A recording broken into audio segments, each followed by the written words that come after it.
కేసీఆర్ విద్య వైద్యంతో పాటు అన్ని సంక్షేమ పథకాలకు సంబంధించిన నిధులన్నీ కూడా కాళేశ్వరం ప్రాజెక్టుకు తరలించాలని మాజీ ఎంపీ బీజేపీ నేత జితేందర్ రెడ్డి విమర్శించారు. ఇక పాలమూరు ఎంపీ టికెట్ విషయంలో కూడా అధిష్టాన నిర్ణయాన్ని శిరస వహిస్తానని అన్నారు.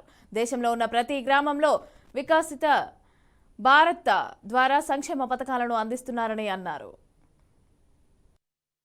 కేంద్ర ప్రభుత్వ పథకాలు లేకపోతే తెలంగాణ రాష్ట్రమే లేదని చెప్పి మీ అందరికీ నేను ఘంటాపదంగా చెప్తున్నాను. ప్రజలందరూ కూడా కేసీఆర్ పరిపాలనకు వెక్స్ అయి ఇవాళ కాంగ్రెస్ ప్రభుత్వాన్ని తీసుకొచ్చింది.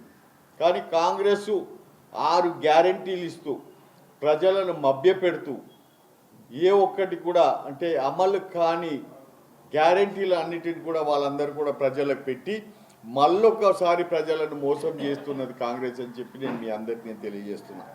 భారతదేశంలో భారతీయ జనతా పార్టీ నిధులతోటి ఏదైతే ఉన్నదో ఇవాళ రాష్ట్రాలకి అన్ని పథకాలు ఇస్తున్నాయి.